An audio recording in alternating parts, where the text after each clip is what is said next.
The Navy censures a retired commander of the U.S.S. Ronald Reagan over his alleged involvement with the Fat Leonard corruption scheme.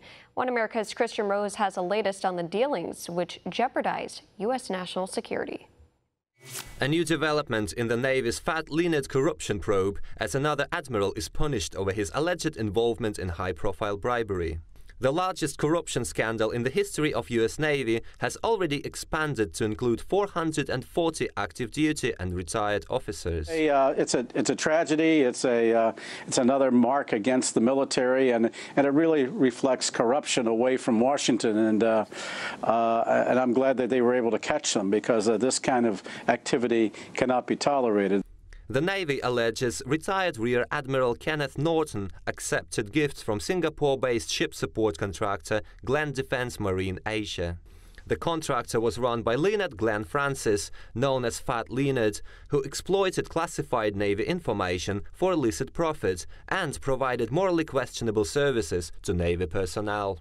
Investigators say the alleged bribery took place between 2008 and 2010, when Admiral Norton served as commander of U.S.S. Ronald Reagan. Admiral Norton is also accused of improper conduct. Norton retired from the Navy back in 2014.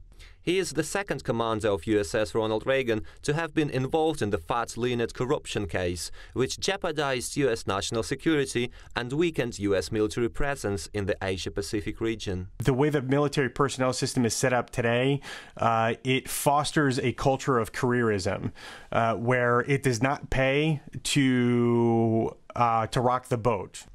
2 years ago, the Navy censured Rear Admiral Terry Kraft for questionable dealings with GDMA back in 2006 and 2007, when Kraft was in charge of one of the largest nuclear-powered supercarriers in the U.S. Navy.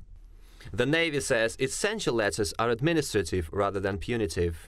Now, as the investigation in the Fat Leonard corruption scheme continues, 18 people, including Francis himself, have already pleaded guilty to federal crimes. The tearing down forces all around us are severe, both inside and outside the military.